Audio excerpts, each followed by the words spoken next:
웨스트민스터 신앙고백 첫 번째 시간이고요. 신앙고백 서론인데요. 우리가 한 마음으로 고백할 내용이라는 제목으로 같이 말씀을 나누겠습니다. 본문은 우리 지난주 본문과 같습니다. 신명기 6장 4절부터 9절까지입니다. 우리 같이 한 목소리로 봉독하도록 하겠습니다. 이스라엘아 들으라. 우리 하나님 여호와는 오직 유일한 여호와이시니 너는 마음을 다하고 뜻을 다하고 힘을 다하여 내 하나님 여호와를 사랑하라.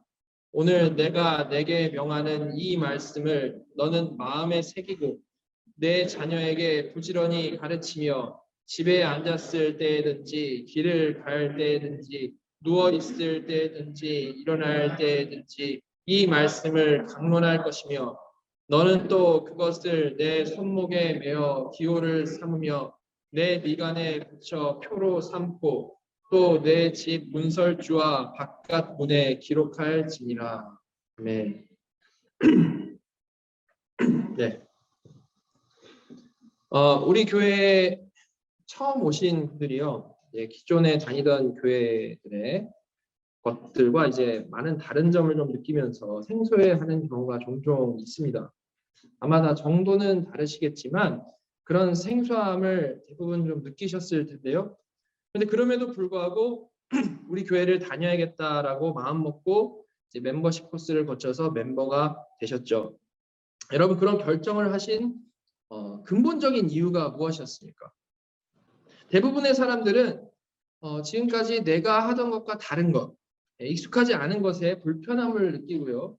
그로 인해서 주춤하고 뒤로 물러서는 그러한 경향들이 보통 있습니다. 나이가 많아질수록 기존에 하던 것에서 벗어나는 것에 대한 이런 피로감, 이런 두려움을 느끼죠. 그럼에도 여러분은 어느 순간에 선택을 하셨고 교회에 이제 정착을 하신 겁니다. 자, 그렇게 이제 정하셨을 때에 그 이유는 과연 무엇이었냐라는 것이죠. 저는 청년 때 이와 같은 문제, 정말 내가 어느 교회를 다녀야 될 것인가, 무엇이 맞는 것인가에 대해서 상당히 많은 고민을 했었습니다. 저는 그때까지 교회 세 곳을 경험하면서 다니고 있었는데요. 모두 다 목사님들은 참 좋은 분들이었습니다. 각자 나름대로 최선을 다해서 가르치시는 그러한 분들이었죠. 그런데 문제는 그 세 분의 성경을 보고 그 해석하는 관점과 그 내용이 서로 전혀 달랐다라는 데 있었습니다. 새 교회를 경험할 때마다 이제 제가 기본적으로 열심히 하니까 어디서나 이제 중심 멤버로 있었던 거는 같은데 듣고 배우는 그 핵심 내용들이 다 달랐다라는 거죠. 그때 저는 과연 이래도 되는 것인가라는 그런 큰 고민에 빠지게 됐습니다. 왜냐하면 하나님께서 말씀을 주셨을 때는 분명히 그 의도가 있었을 텐데 같은 성경을 믿는다고 하면서도 그 가르치는 내용이 서로 이렇게 막 다 상충이 된다면 이거는 큰 문제가 아닌가라는 그런 생각 때문에 그랬습니다. 내 인생의 어느 순간에 다니는 교회, 어느 순간에 친한 목사님에 따라서 내 신앙의 내용이 서로 상충되는 것을 넘나든다면 이거는 큰 문제 아닌가라는 생각이었던 거죠. 만약에 그게 문제가 아니라면 자연스러운 결론은 뭐겠습니까? 어떻게 믿든 상관없다라는 결론이겠죠. 그죠? 이분하고 친하면 이렇게 가고 저분하고 친하면 저렇게. 그러나 신앙이요. 정말로 죽고 사는 문제라면 정말 나의 영생, 영벌과 관련된 문제가 맞다면 절대 이런 식으로 대충 넘어갈 수는 없는 것이라는 것이죠. 그래서 저는 친하다고 해서 목사님들이 하시는 그런 말씀을 그냥 고지고대로 믿지를 않고 베레아 사람들처럼 이것이 그러한가 하여 열심히 책과 성경들을 이제 공부하기 시작을 했습니다. 그러다가 오래지 않아서 알게 된 것은요. 내가 꼭 성경을 처음부터 끝까지 하나하나 다 연구해서 맞는 방향, 맞는 결론을 꼭 내가 다 찾아내야만 되는 것이 아니고 하나님께서 이미 지난 역사를 통해서, 오랜 역사를 통해서 수많은 우리의 신앙 선배들을 통해 미리 고민하게 하시고 논쟁들을 통해서 귀한 결론들을 이미 내리게 하셨구나라는 그러한 사실이었습니다. 내가 성경의 핵심을 하나하나 다 파악해내야만 하는 그런 필요가 없이 이미 그 핵심은 다 이미 파악되어서 정리가 잘 되어 있었다라는 것이죠. 여러분, 그것이 무엇이겠습니까? 바로 그것이요. 역사 가운데 수많은 논쟁들을 통해서 세워진 교리인 겁니다. 교리. 섭리하신 하나님께서 분명히 섭리하시는 하나님께서 역사 가운데 살고 죽었던 많은 선생들을 통해서 이루어주신 선물이라는 거죠. 우리는 이 선물을 잘 받아서 잘 믿고 잘 이해하면 되는 것이라는 말입니다. 그런데 이 시대 수많은 사람들은 많은 경우 어떻게 생각합니까? 이번 주에 읽은 아티클 제가 드린 것에서도 계속 여러 번 나오는 얘기인데요. 그 생각은 바로 성경이면 충분하지 교리가 무슨 소용이 있냐라는 그러한 생각입니다. 이미 여러 번 말씀드린 대로 정말 이건요 몰라서 하는 말인 것이고 또 한편으로는 매우 교만한 말일 수 있는 겁니다. 왜 그렇습니까? 왜냐하면 섭리하신 하나님께서는 우리가 지적으로 한계가 있는 피조물이죠. 그런 우리들을 위해서 역사 가운데 수많은 사람들을 통해 우리가 성경을 읽을 때 엇나가지 않을 수 있는 아주 중요한 틀이 되는 교리를 이미 세워주셨기 때문인 겁니다.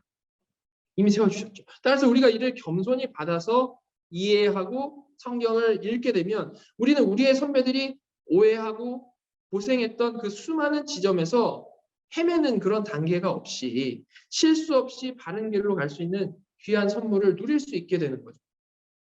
그러나 이렇게 좋은 선물이 눈앞에 있음에도 불구하고 사람들은 성경이면 충분하지 교리가 무슨 소용이 있냐라는 별 생각이 없는 말로 이 모든 선물을 단번에 거절을 하는 겁니다. 어떻게 보면 이 말은요 역사적으로 아주 수많은 천재적인 신학자들이 논쟁을 통해서 잘 세워놓은 그런 교리보다 자기가 집에서 일 끝나고 이제 잠깐 성경을 읽으면서 깨달은 바가 더 믿을 만하다고 생각하는 교만한 마음인 것이죠.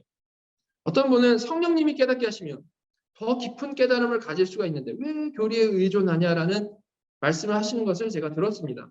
그러나 그것도요 오해인 게 뭐냐면 교리는요 우리만큼 아니 우리보다 더 성령 충만했던 수많은 선배들이 자신들이 깨달았던 내용을 가지고 바로 적용한 것도 아니고 서로 나누고 논쟁하고 성경과 비교해 보면서 바른 길을 찾아낸 것이기 때문입니다. 우리만 성령의 인도를 받은 게 아니고 그분들도 다 성령의 인도를 받으면서 그 작업을 해냈다라는 것이죠. 그리고 여러 번 말씀드린 대로 개인적으로 교리를 인정하든 인정하지 않든지 사실 모든 사람은 자기 교리를 가지고 성경을 읽기 마련입니다. 자기 교리. 자기가 부정한다고 해서 이 교리에 대해서 벗어날 수 있는 것이 아니고요. 예를 들어서 하나님을 생각할 때 어떻겠습니까? 삼위일체 교리를 우리가 알고 믿으면 하나님을 그 삼위일체 교리 안에서 우리가 건전히 이해해 나갈 수가 있는 겁니다. 그러나 그 교리를 전혀 모르고 믿으면 자기가 생각하는 대로 자기 교리대로 성부에게 집중하는 분은 성부 중심으로 성자에게 집중하는 분은 성자 중심으로 성령에게 집중하는 분은 성령 중심으로 하나님을 어떻게 보면 왜곡되게 이해할 수밖에 없는 거죠. 따라서 이는 교리 없이 성경을 읽는 게 사실은 아니고 사실 각자가 만들어낸 자기만의 교리를 가지고 성경을 읽고 있는 것이라는 말이에요.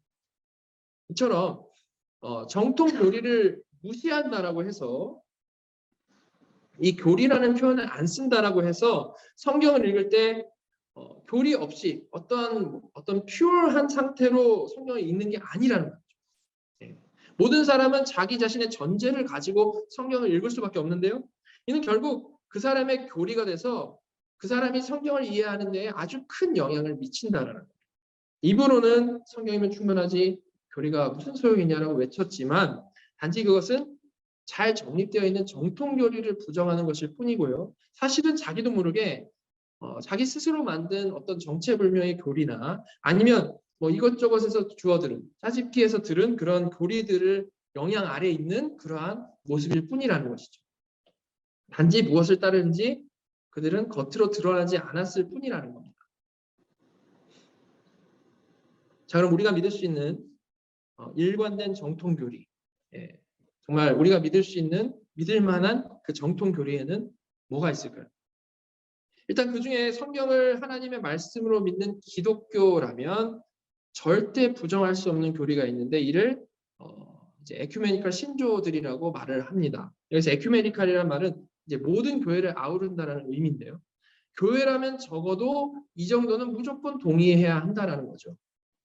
그런 중요한 이제 에큐메니컬 신조들에는 먼저 우리가 잘 아는 사도신경이 있죠. 사도신경이 있고요.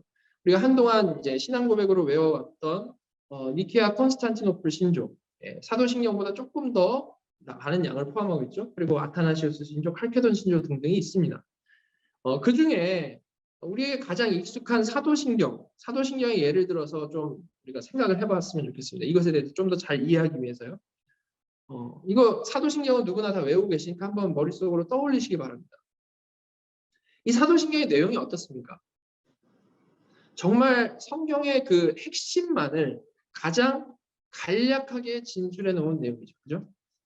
이처럼 신조는요, 우리가 믿는 바의 가장 핵심, 특히 하나님이 삼위일체이심과 그 하나님께서 우리의 구원을 위해서 무슨 일을 하셨는지에 대한 그 팩트에 대해서 분명히 짚어주는 우리가 믿는 교리의 뼈대가 되는 겁니다. 신조는요. 정말 성경의 핵심 중에 핵심을 말하는 것이기 때문에 만약에 우리가 이 정도도 동의를 안 한다면 기독교라고 할 수 없는 것이 너무나 당연한 거죠. 그렇죠? 그래서 이를 에큐메니컬, 모든 교회의 것이라고 하는 거고요. 또한 최고의 권위를 가진 교리이기 때문에 이거를 크리드, 신조라고 하는 겁니다. 신조. 자, 그럼 우리가 이제 살펴보려고 하는 신앙 고백, 컨페션은 뭘까요? 신앙 고백. 그렇게 역사적으로 보면 가장 뼈대인 신조들이 이제 다 정리된 이후에요. 그 간략한 신조 위에서 다양한 신학들이 생겨났습니다. 분명 성경은 아주 일관된 내용을 말하고 있지만 해석하는 사람들 그 각자의 상황이 있겠고 또 각자의 수준에 따라서 여러 가지 다른 신학의 전통들이 형성되어져 온 것이죠. 그래서 사람들은 그렇게 다른 정통들 안에서 우리는 성경을 이렇게 믿습니다. 우리는 이렇게 믿습니다라고 자신들의 믿는 바를 좀 더 구체적으로 정리할 필요성이 생겼던 것인데 그로 인한 결과물이 바로 신앙 고백입니다. 신앙 고백. 가장 간단한 신조 위에 좀 더 구체적인 신앙 고백이 선다는 거죠. 그래서 역사적으로 정말 수많은 신앙 고백들이 있어 왔던 것이고요. 우리는 그중에 이 장로교 표준 문서라고 불리우는 이 웨스트민스터 신앙 고백을 공부하고 정리하려고 하는 겁니다. 보통 개혁교회 장로교회라고 하면 바로 이 장로교 표준 문서인 웨스트민스터 신앙 고백을 믿고 고백하는 교회이다라고 말을 할 수 있는 것이죠. 물론 이외에도 우리가 주일마다 이제 고백해왔던 벨직 신앙 고백도 있고 그리고 하이델베르크 교리 문답, 돌트 신경이라고 불리는 캐논스 오브 돌트, 개혁교회가 따르는 이런 신앙 고백들이 있습니다. 따라서 우리가 장로교회 교인이고 우리가 오랫동안 장로교를 다녀왔다면 적어도 한 번쯤은 진지하게 이런 신앙 고백들, 특히 이 웨스트민스터 신앙 고백을 읽으면서 공부했었어야만 마땅하다라는 거죠. 우리가 이를 믿는다라는 그런 내용이니까 이건 너무나도 당연한 거 아니겠습니까? 그죠? 그러나 대부분 그렇지 못한 게 현실이죠. 심지어 장로교 목사들도 신앙 고백 한번 공부해보지 못한 경우가 참 많은 게 안타까운 현실입니다. 자, 어쨌든 장로교 교인이라면 이 고대 에큐메니컬 신조어들은 물론이고 그 위에 우리의 정체성을 형성하는 웨스트민스터 신앙 고백을 이해하고 또한 마음으로부터 고백을 해야 되는 건데요. 이를 그렇게 온전히 고백할 수 있게 됨으로 인한 유익들, 이거 고백하면 뭐가 좋은가? 그 유익에 대해서 좀 생각을 해보면 크게 두 가지 정도로 나눠서 생각을 해볼 수가 있을 것 같습니다. 그 첫 번째는 이게 교육적으로 좋다라는 것이고 두 번째는 온전한 분별력을 가질 수 있다는 것. 이걸 알게 되면 우리는 온전한 분별력을 가질 수 있다는 거죠. 먼저 교육적인 유익에 대해서 좀 생각을 해보면 이렇게 신앙 고백이 정립되므로 이미 믿는 우리가 무엇을 믿고 있는지, 내가 과연 무엇을 믿고 있는지에 대해서 잘 알 수 있다는 장점이 있을 것이고요. 또한 그렇게 분명히 알게 된 것을 우리의 후대에 명료하게 전할 수 있다라는 장점이 있습니다. 내가 잘 알더라도 이걸 정리를 안 해놓으면 후대에게 전할 때 다 변질되기 나름이죠. 그렇기 때문에 후대에 잘 전할 수 있는 그런 장점이 있겠죠. 자, 근데 이건요, 이제 교리를 우리가 정리하다 보니까, 성경에서 교리를 추출해서 정리하다 보니까, 이런 이점이 있구나 해서 그냥 발견한 그런 수준의 것이 아니고, 사실 성경도요, 이런 식으로 가르치고 독려를 하고 있습니다. 일단, 또다시 오늘 본문으로 등장한 우리 교회 올해 표어가 되는 말씀인데요. 신명기 6장 4절부터 9절을 제가 다시 한번 읽겠습니다. 이스라엘아 들으라, 우리 하나님 여호와는 오직 유일한 여호와시니 너는 마음을 다하고 뜻을 다하고 힘을 다하여 내 하나님 여호와를 사랑하라. 오늘 내가 내게 명하는 이 말씀을 너는 마음에 새기고 내 자녀에게 부지런히 가르치며 집에 앉았을 때든지 길을 갈 때든지 누워있을 때든지 일어날 때든지 이 말씀을 강론할 것이며 너는 또 그것을 내 손목에 매어 기호를 삼으며 내 미간에 붙여 표로 삼고 또 내 집 문설주와 바깥문에 기록할지니라. 우리가 지난주에 살펴본 대로 이건 정말 성경의 핵심 중에 핵심이 되는 말씀인데요. 하나님께서는 모세를 통해 여러 말씀을 주셨는데 그러면서도 이렇게 핵심을 딱 정리를 해주신 후에 6절부터 9절까지 뭐라고 말씀하십니까? 이 말씀을 마음에 새기고 자녀에게 부지런히 가르치고 늘 이것에 대해서 강론하고 삶의 자리 곳곳에서 기록하라라고 말씀을 하고 있죠. 이미 주셨던 다양한 말씀의 핵심을 이 하나님을 사랑하라라는 교리로 요약을 해주신 후에 이 핵심을 어떻게든 기억하고 가르치라라고 명령을 하신 겁니다. 교리를 딱 정리해 주시고 철저히 교육적인 목적으로 사용을 하셨음을 우리가 볼 수 있는 것이죠. 자, 이뿐만이 아니고 후에 이제 이스라엘 민족이 바벨론에서 2차로 귀환을 하게 될 때에 이를 이끌었던 에스라도요, 말씀을 읽고 가르칠 때 동일한 방식으로 교육하였다라는 것을 알 수 있습니다. 느헤미야서 8장 보시면 1절부터 3절까지 먼저 보시면 이스라엘 자손이 자기들의 성읍에 거주하였더니 7째 달에 이르러 모든 백성이 일제히 수문 앞 광장에 모여 학사 에스라에게 여호와께서 이스라엘에게 명령하신 모세의 율법책을 가져오기를 청하매 7째 달 초하루에 제사장 에스라가 율법책을 가지고 회중 앞 곧 남자나 여자나 알아들을 만한 모든 사람 앞에 이르러 수문 앞 광장에서 새벽부터 정오까지 남자나 여자나 알아들을 만한 모든 사람 앞에서 읽음에 뭇 백성이 그 율법책에 귀를 기울였는데 8절 9절 하나님의 율법책을 낭독하고 그 뜻을 해석하여 백성에게 그 낭독하는 것을 다 깨닫게 하니 백성이 율법의 말씀을 듣고 다 오는지라. 8절 보시면 단순히 말씀을 그냥 낭독하기만 한 게 아니고 그 뜻을 해석해서 깨닫게 하였다라고 말씀을 하고 있습니다. 모세의 율법을 읽고 하나님 사랑 중심으로 해석해서 설명을 해준 거죠. 그죠? 그러니까 백성들이 다 듣고 울었다라. 하나님의 말씀이 그런 의미였다라는 그 해석을 듣고 그 사랑에 감격해서 울게 된 거죠. 신명기에 모세의 말대로 가르쳤더니 거기에 큰 은혜가 있었다라. 이런 식으로 구약의 중요한 순간들에는요.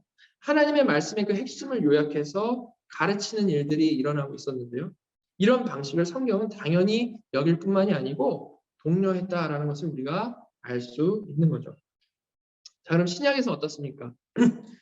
사도 바울은 지금까지 가르쳐온 내용들을 특별히 요약해서 설명할 때 마치 이 구약의 쉐마 이스라엘처럼 미쁘다 이 말이여라는 표현을 사용해서 강조를 했습니다. 바울의 이 선포에 5번 이런 표현이 나오는데요. 그 중에 한 2군데만 제가 좀 보도록 하겠습니다. 먼저 디모데 전후서에 하나씩 나오는데 제가 읽겠습니다. 디모데 전서 1장 15절 보시면 미쁘다 모든 사람이 받을 만한 이 말이여 그리스도 예수께서 죄인을 구원하시려고 세상에 임하셨다 하였도다. 죄인 중에 내가 계수니라. 디모데후서 2장 11절부터 13절 보시면 미쁘다 이 말이여 우리가 주와 함께 죽었으면 또한 함께 살 것이요 참으면 또한 함께 왕노릇할 것이요 우리가 주를 부인하면 주도 우리를 부인하실 것이라. 우리는 미쁨이 없을지라도 주는 항상 미쁘시니 자기를 부인하실 수 없으시리라. 자, 어떻습니까? 사도 바울이 교리의 핵심들을 미쁘다 이 말이여라고 말한 이후에 쭉 정리를 해주고 있죠. 이처럼 성경의 교사들도요. 단순히 그냥 스토리만을 쭉 나열한 것이 아니고 그 핵심 교리를 정리하고 쉐마 이스라엘이나 미쁘다 이 말이여 같은 특별한 구문을 사용해서 특별히 강조해서 가르치고 있다는 겁니다. 그래서 우리가 이런 정리된 교리를 공부하고 묵상하고 가르치고 배움으로 이 신앙의 뼈대를 삼는다는 것은 단지 효과적이기만 해서 선택하는 그런 방식이 아니고 성경이 제안하는 매우 정통적인 방식이다라는 것을 우리가 생각해 볼 수가 있는 것이죠. 이렇게 신앙 고백의 유익의 첫 번째는 교육에 적합하고 이것은 또한 성경이 장려하는 방식이다라는 결론을 우리는 지을 수가 있는 겁니다.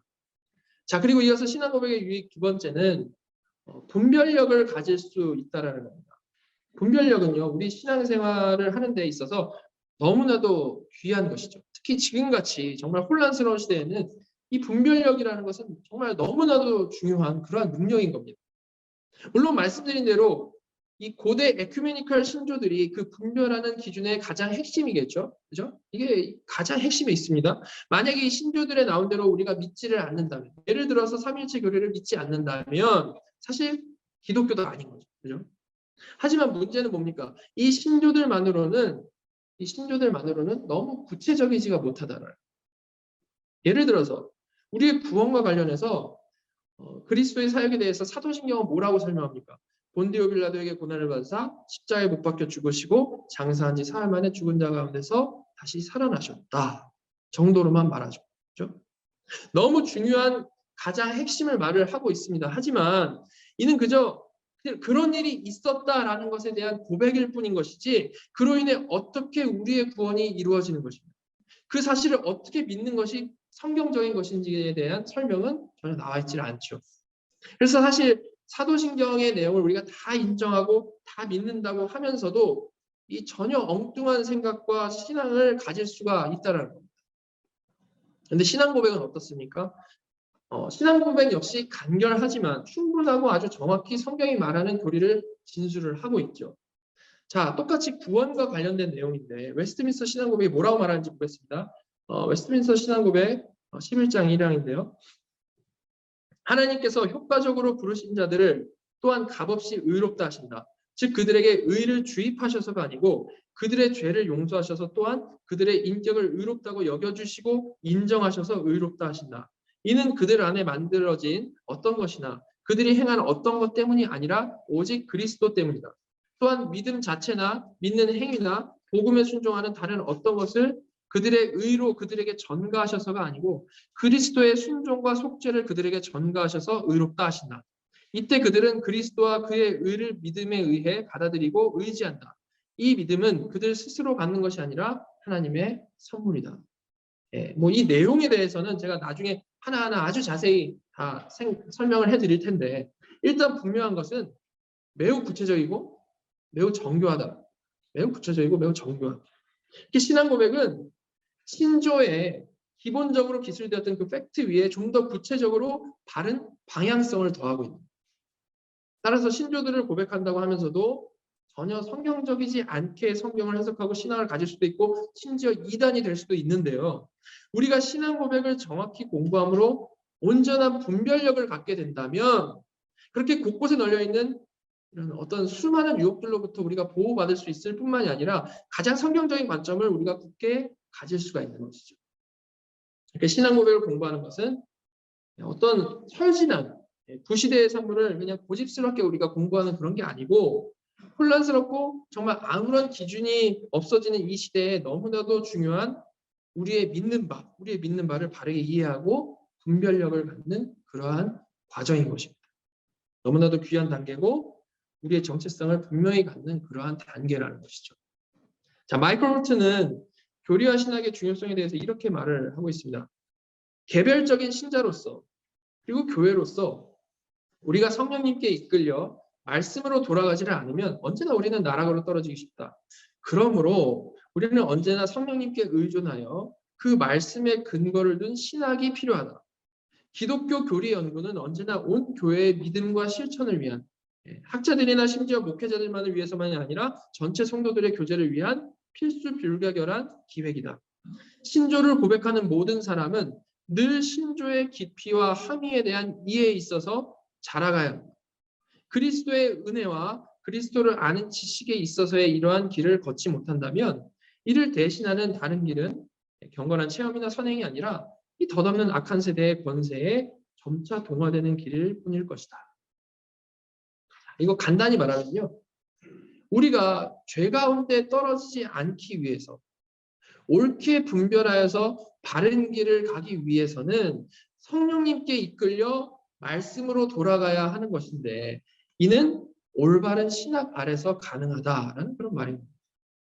많은 사람들이 생각하듯이 그저 어떤 경건한 체험을 하고 수련회 가서 은혜를 받았다. 이런 경건한 체험을 하고 선행을 하면 신앙생활 잘하는 거고 괜찮은 게 아니고 바른 신학 아래서 바른 교리 안에서 말씀으로 우리는 돌아가야 된다. 말씀으로. 우리의 올바른 신앙생활은 올바른 신학, 올바른 교리가 좌우하는 것이기 때문에 그래서 목사, 교사뿐만이 아니고 모든 성도가 이 교리를 알아가는 데 있어서 자라나야만 한다라고 말을 하는 겁니다. 우리가 이걸 자라나질 못하면 우리는 정체되었다라고 생각을 하는데요. 사실 이거 잘 생각해 보면 정체가 아닙니다. 오히려 우리는요 거기서 죄에 사로잡혀 있는 나를 보게 되는 거죠. 마치 물병을 보면 물이 없는 부분이 어떻습니까? 물이 있는 부분만큼 있고 그 위는 공기가 차 있는 것이죠. 그것과 마찬가지로 하나님을 아는 것을 우리가 자라나지를 못하면 자라나지 못한 만큼 우리가 세상에 동화되는 것은 너무나도 당연한 수준이라는 거죠. 따라서 우리는 이 성경이 말하는 진리를 잘 정리해 놓은 이 신앙 고백을 좀 더 정교하게 공부하고 또한 묵상을 함으로 인해서 바른 분별력을 가질 수 있고요. 또한 실질적으로 죄에 빠지지 않고 바른 신앙으로 나아갈 수 있는 아주 풍성한 기초를 잘 확보할 수가 있다는 것입니다. 자, 이렇게 신학, 이 교리를 바로 정립하는 것, 다시 말해서 신앙 고백을 분명히 이해하고 마음에 새기고 고백한다라는 건요.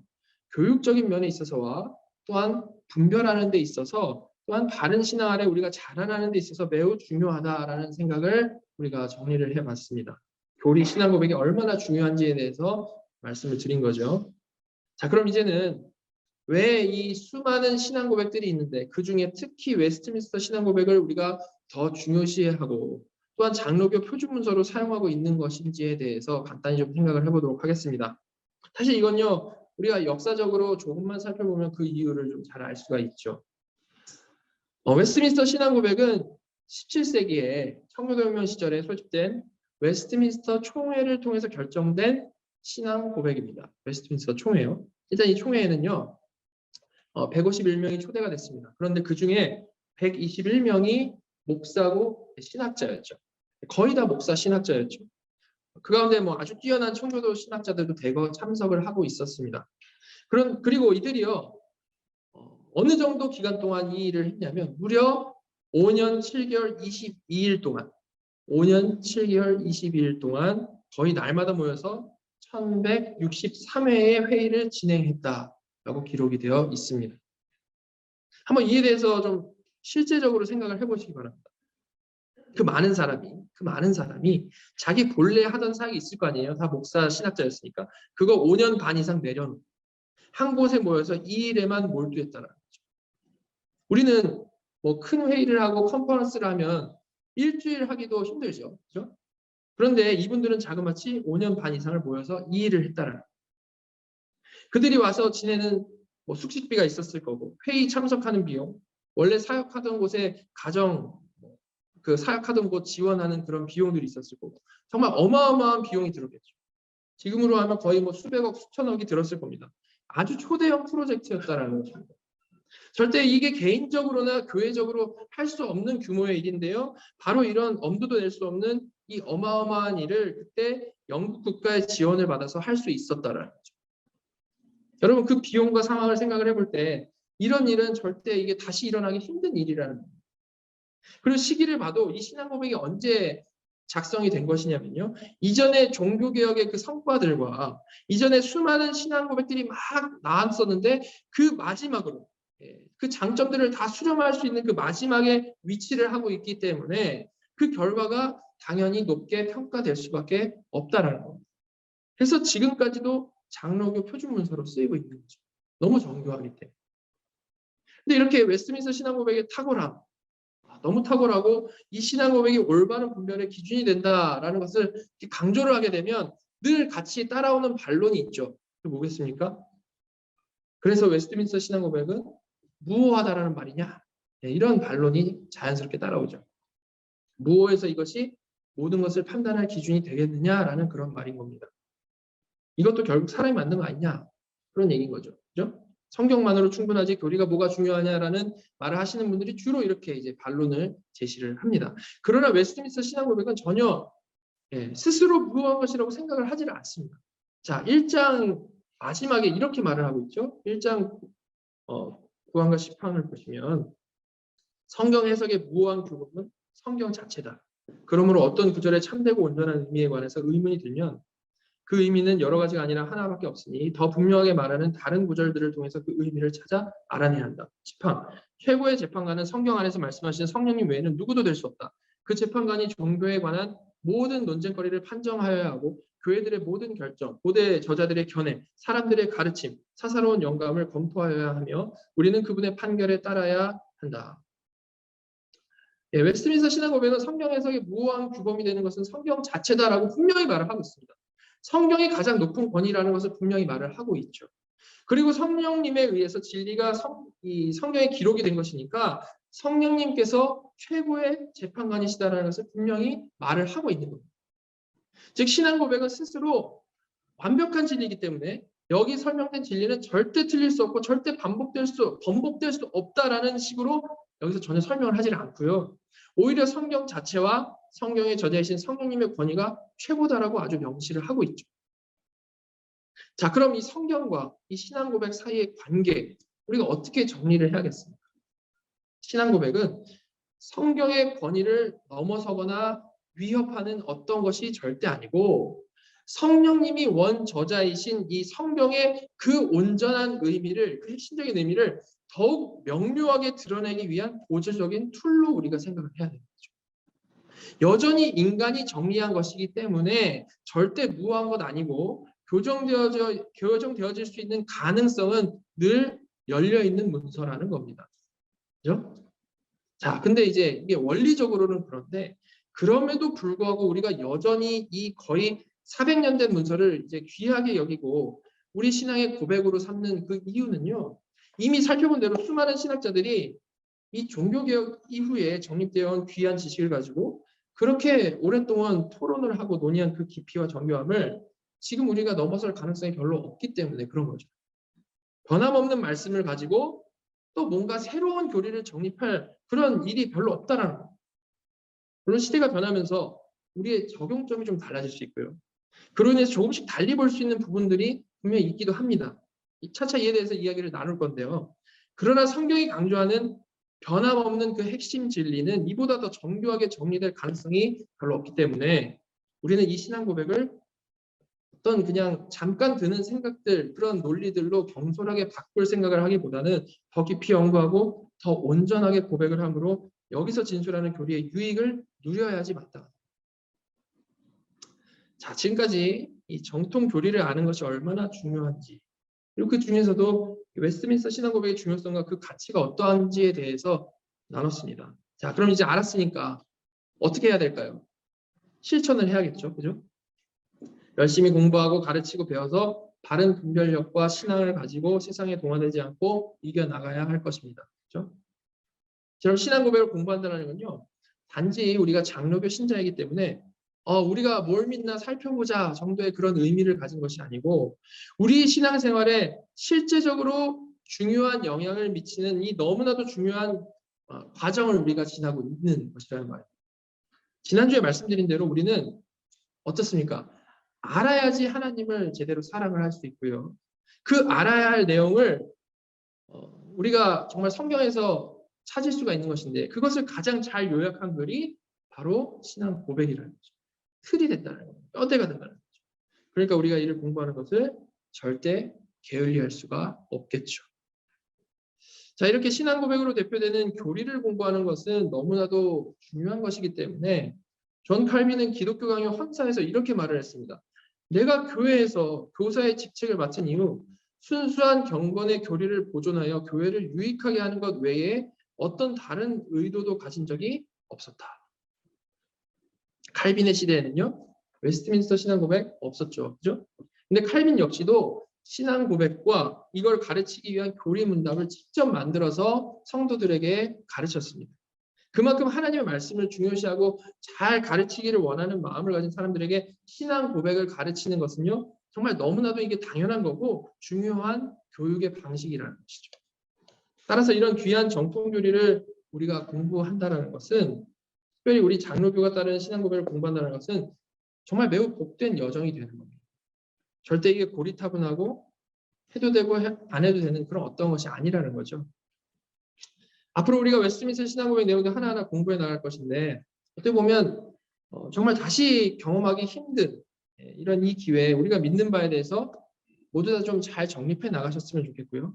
그로 인해서 바른 분별력을 가질 뿐만이 아니고 신앙에 있어서도 더 깊은 곳을 나아가는 그런 복을 좀 누리실 수 있으면 참 좋겠습니다.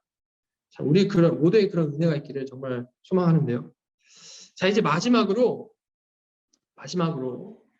이 웨스트민스터 신앙 고백을 우리가 같이 공부해 나갈 때 기억해야 할 한 가지 중요한 점을 좀 나누도록 하겠습니다. 이 웨스트민스터 신앙 고백은 지금 이 장로교 표준 문서로 쓰이고 있지만요.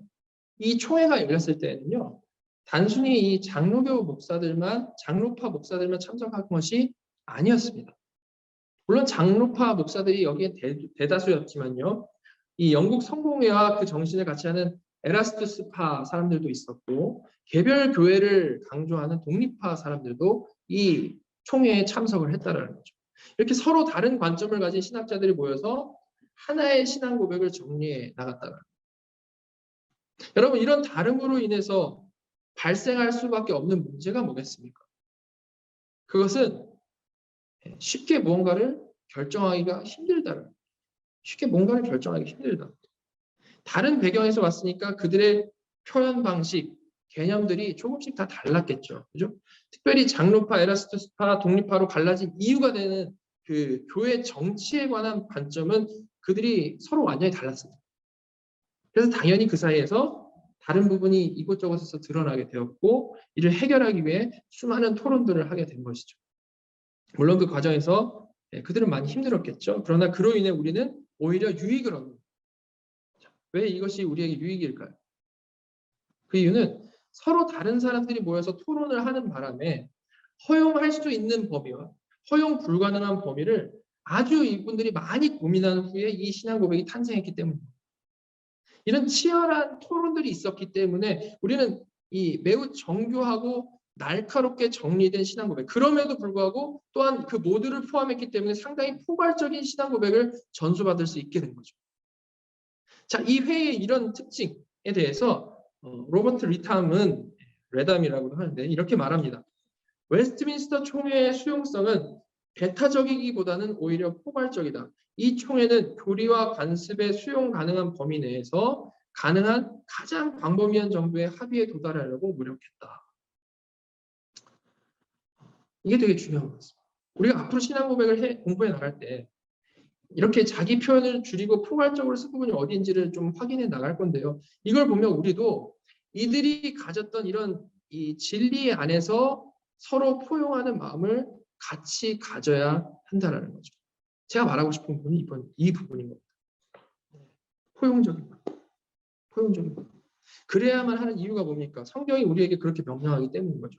에베소서 4장 1절부터 4절 제가 읽겠습니다. 그러므로 주 안에서 갇힌 내가 너희를 권하노니 너희가 부르심을 받은 일에 합당하게 행하여 모든 겸손과 온유로 하고 오래 참음으로 사랑 가운데서 서로 용납하고 평안에 매는 줄로 성령이 하나 되게 하시는 것을 힘써 지키라. 몸이 하나요 성령도 한 분이시니 이와 같이 너희가 부르심의 한 소망 안에서 부르심을 받았느니라.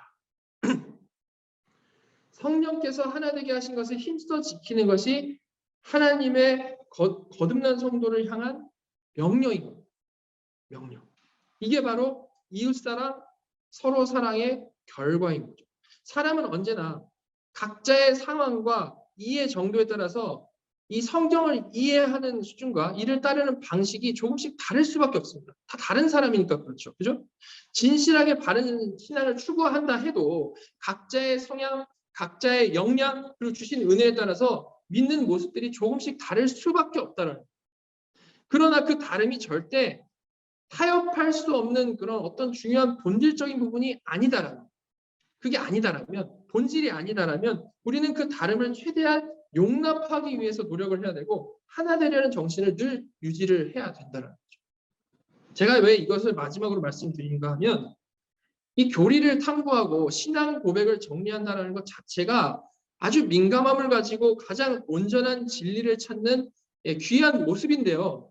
문제는 그러다 보면 우리가 과하게 민감해질 수 있기 때문에 그렇습니다. 성도는 마땅히 가장 성경적인 해석을 찾고 추구하며 하나님을 알아가는 삶을 살아가야 하지만, 그리고 그 확신을 가지고 이것을 분명히 전파하는 삶을 살아야 하지만 그보다 먼저는 같은 본질을 공유한 성도라면 다른 지역적인 부분은 어느 정도 인정을 하면서 하나됨을 유지하는 것이 정말 중요하다는 것을 이해하고 실천하는 거죠.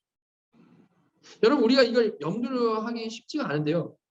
그렇다고 우리가 이거를 전혀 생각을 하지를 않으면 진리를 지키는 명목하에 어떤 모습으로 흐를 가능성이 많습니까? 자신의 교만과 자신의 분노를 형제자매를 향해 쏟아내는 모습으로 흐르기가 너무나도 쉽죠. 진리를 위해 싸우는 것처럼 하면서 사실은 자기 안에 있는 죄성을 뿜어내고 있는 겁니다. 그 가운데 희열을 느끼죠, 사람들은. 그러면서도 손에는 뭡니까? 진리가 들려져 있기 때문에 끝까지 자기가 잘못했다는 것을 깨닫지도 인정하지도 못합니다. 개혁주의 따르는 사람들 중에도 간혹 보면 항상 화나 있는 사람이 있어요. 근데 그 대부분 그런 류의 사람들인 거죠. 마음에 전혀 하나님이 주시는 평강이 없고 분열과 다툼만 있습니다. 들이받으려고만 하는 거죠. 그죠? 그러나 기본적으로 하나님의 사랑을 받은 그 성도의 마음은 은혜와 평강과 용서와 사랑이 기본이기 때문에 절대 그렇게 분노와 악함이 기본 모습이 될 수는 없다라는 거예요. 물론 불의와 거짓 복음을 보고 화나고 거룩한 분노가 생기는 건 너무 당연합니다. 자, 그 얘기를 그게 아니라고 하는 말이 아닙니다. 그런 거짓 복음을 전하는 자들에 대한 합당한 지적 권고는 너무나도 중요하죠. 저는 그런 감각을 잃지 않으려고 아예 이메일 주소를 비느하스의 마음이라고 정했어요. 헐트 오브 비너스. 절대 놓치지 말고 그런 걸 분명히 짚고 넘어가야죠. 그러나 제가 지금 말하고 싶은 거는 그런 바른 경고를 우리가 하지 말자는 게 아니고 무조건 그냥 참고 넘어가자라는 말을 하는 게 아니고 정말 그런 널리고 널린 잘못된 자들을 놔두고 그나마 나름 열심히 하고 신실하고 진실되게 하려는 형제 자매들을 향해서 비난하고 정죄하고 공격하지는 말자라는. 여러분, 그렇게 조금만 달라도 조금만 이해를 못해도 남에게 무한주고 심하게 공격하는 사람들, 또 이단몰이하는 사람들, 그들의 심리가 뭐겠습니까? 정말 그 진리를 그들이 사랑해서 그러는 걸까요? 한번 그 심리를 좀 생각을 해보자는 겁니다. 여러분, 그들의 심리는요, 다른 게 아니죠. 결국 자기를 드러내고자 하는 겁니다. 자기를 드러내고자. 왜 그게 자기를 드러내는 걸까요? 누구나 아는 잘못된 자들은요, 비난해봤자 사실 별로 티가 안 납니다. 개혁교회 다닌 사람이 조엘 오스틴 잘못됐다고 말해봤자 그거 너무나도 당연한 거죠. 그죠? 그러니까 그들은 거기서 끝나지를 않고 그게 여전히 이 최악의 영향을 미치고 있는데도 그런 잘못된 사람들이 거기에 그들한테는 공격하는데 오히려 신경을 쓰지를 않고 그나마 괜찮게 하는 사람들을 비난해서 자기가 그보다 낫다라는 것을 자꾸 증명하려는 마음이 사로잡히는 거죠. 내가 더 깨달았다. 내가 더 위다. 그렇게라도 인정을 받고 싶은 겁니다. 그렇지 않습니까? 그들이 하는 그런 마음을 우리가 잘 살펴보면 그런 마음이 우러나오는 것을 볼 수가 있죠. 강팍하고 교만하고 굳은 마음인 겁니다. 그러나 여러분, 하나님 나라를 우리가 전체적으로 보고요. 내가 드러나는 것에 초점이 있는 게 아니고 정말 뜻이 하늘에서 이루어진 것 같이 땅에서도 이루어지기를 겸손한 마음으로 바라는 사람은요. 절대 그렇게 행동을 할 수가 없습니다. 절대 그럴 수가 없죠. 진짜 하나님의 은혜를 아는 자는요. 절대 나를 드러내는 교만함과 남을 죽이는 그 악함으로 가지를 않고 어떻게든 최대한 하나님께 영광이 되고 최대한 많은 사람이 다치지 않고 살아나는 쪽으로 지혜롭게 생각을 한다는 거예요. 왜냐하면 진짜 그리스도의 사랑을 깨달은 사람은 성경에 명백히 나온 대로 평안에 매는 줄로 성령이 하나 되게 하신 것을 힘써 지키는데 최선을 다하는 사람이기 때문이죠. 여러분, 그런 강팍한 자들의 그 강함의 매력을 느끼지 마시기 바랍니다. 그들이 주장하는 이 지역적인 내용이요. 설령 맞는다 할지라도 그런 남을 죽이는 진리는요. 결국 나에게도 독이 되지 하나님을 결코 더 사랑하고 더 깊이 알고 이웃사랑을 더 하는 쪽으로 자라나지 못합니다. 지난번에도 말씀드렸지만 하나님께서는 우리에게 남을 살리라고 깨달음을 주신 것이지 다 죽이고 나만 진짜인 척 하라고 거기서 희열을 느끼라고 깨달음을 주신 게 아닙니다. 만약에 내가 깨달은 것이 남보다 더 정확하고 더 깊다라면요. 우리는 그렇지 못한 사람들을 향해 그때부터 정죄를 퍼붓는 게 아니고 먼저 하나님께 먼저 우리를 알게 하신 그 하나님께 먼저 감사를 하고 이를 형제자매에게 잘 알려줘서 같이 그 영광을 보고 같이 누릴 생각과 기도와 실천을 해야만 한다는 거죠. 여러분, 진리를 아는 것, 진리를 깨닫는 것은요. 누구에게 달린 겁니까? 철저히 성령님께 달린 겁니다. 그죠? 그렇기 때문에 이런 건강한 마음을 가진 자, 이렇게 부서지고 겸손하고 정말 사랑하는 마음을 가진 자, 하나님의 성품을 닮은 자에게 성령님은요, 더 온전한 진리를 알려주시는 것이고요. 반대로 조금 진리를 알았다고 해서 그걸 가지고 정죄만 하고 강팍한 사람에게는 처음은 맞는 것 같지만 결국은 이상한 길로 가게 되어 있는 겁니다. 왜냐하면 그가 진리를 외치는 그 동력이요. 그 동력이 하나님 사랑, 이웃 사랑이 아니고 언제나 교만과 자랑이라는 죄성이기 때문이죠. 끝까지 옳은 길로 갈 수가 없는 겁니다. 우리는 이거를 정말 늘 명심을 해야 된다. 왜냐하면 우리가 빠지기 쉬운 오류이기 때문이죠. 자, 하나님께서 이렇게 말씀하십니다. 시편 101편입니다. 자기의 이웃을 은근히 헐뜯는 자를 내가 멸할 것이요 눈이 높고 마음이 교만한 자를 내가 용납하지 아니하리로다. 내 눈이 이 땅에 충성된 자를 살펴 나와 함께 살게 하리니 완전한 길에 행하는 자가 나를 따르리로다. 네. 정교함과 깊이를 우리는 추구해야 합니다. 그렇지만 늘 겸손하게 사랑으로 행하는 모습이 우리의 모습이어야만 한다는 것이죠. 자, 오늘 이렇게 여러 가지 이제 알아야 할 내용들을 정리하면서 웨스트민스터 신앙고백 강해를 시작을 하게 되었습니다. 이런 교리적 지식은요, 마치 근육 운동하는 것 같아서 운동을 할 때는 힘들지만 그 노력들이 하나둘씩 쌓여서 우리 몸이 강해지게 되면 전에 보지 못하던 것, 전에 깨닫지 못했던 것을 우리가 보게 되고 눈이 열리는 기쁨들을 경험하게 되는 거죠. 여기 계신 모두가 이 과정을 정말 충실히 지나심으로 처음에는 좀 힘들지라도 결국 그 기쁜 정말 깊이 있는 그 기쁨을 맛보고 그로 인해 성경을 보는 눈도 좀 더 명확해질 수 있으면 좋겠습니다. 말씀드린 대로 이 신앙 고백 공부가 끝나면 우리 교회는 이제 직분자를 선출을 할 계획이 있습니다. 전 정말 이 교리를 제대로 공부하신 분이 직분자가 되실 수 있기를 간절히 원하고 그래야만 한다라고 생각을 합니다. 왜냐면요. 교회를 리드하는 사람인데 그런 리드하는 분들이 성경적인 교리를 모르게 되면 아무리 능력이 좋고 아무리 성품이 좋은 분이라 할지라도 특히 뭔가 이렇게 결정을 하잖아요. 결정을 하는 순간들이 오면 너무나도 당연하게 자기 소견에 오른 대로 자기 경험에 비춰서 판단하고 주장할 수밖에 없는 것인데 그렇게 되면 그렇게 리더들이 각자 자기 소견에 오른 대로 주장하게 되면 그때 교회는 방향이 틀어지고 삐걱거릴 수밖에 없기 때문이죠. 한 마음이 아니기 때문에. 그래서 저를 포함한 모든 직분자들이 정말 한 마음으로 한 이 정통 교리 위에 굳건하게 우리가 서 있다면 우리는 개인적인 의견이 조금씩 다를지라도 같은 기준을 이해하고 공유하고 있기 때문에 한 마음을 가지고 있기 때문에 가장 성공적으로 우리 교회를 세워나갈 수가 있는 것입니다. 우리가 이전에 경험해보지 못한 정말 이상적인 교회의 모습에 가까워지는 거죠. 하나님께서 우리 모두에게 이 교리를 온전히 아는 것에 이 성경이 말하는 핵심인 이 교리를 아는 것에 온전히 아는 것에 큰 소망과 큰 열망을 주시기를 바라고 또한 지혜 주시기를 간절히 소망합니다.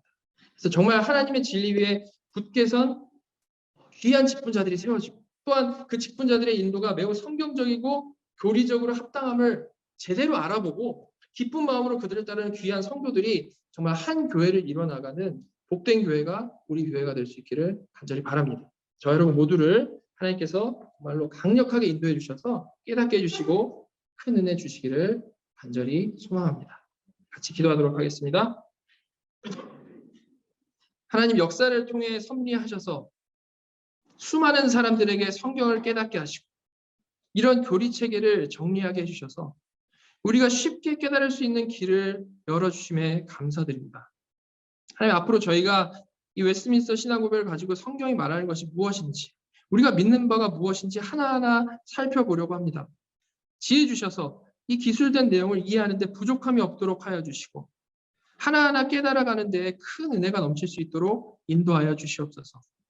그래서 이 혼탁한 시대에 분별력을 가지고 신앙생활을 할 수 있도록 인도하여 주시고 하나님의 말씀도 더욱더 균형 있게 읽고 이해할 수 있도록 인도하여 주시옵소서. 특히 저희가 깨달아 알아가고 깊어질수록 교만해지고 강팍해지는 것이 아니라 겸손해지고 사랑이 넘치는 자들로 지어져 가기를 간절히 소망합니다. 저희 가운데 정말 사랑과 희락과 화평과 오래 참음과 자비와 양선과 충성과 온유와 절제가 우러나올 수 있기를 간절히 소망합니다. 성령님 저희가 하나님을 알아감에 따라 이런 열매 맺어가는 자들로 자라나게 하여 주셔서 세상에서 거룩함으로 밝게 빛나는 성도들 다 되게 복을 내려 주시옵소서. 지금도 살아계셔서 우리 예배를 받으시는 우리 주 예수 그리스도의 이름으로 감사하며 기도드렸습니다. 아멘.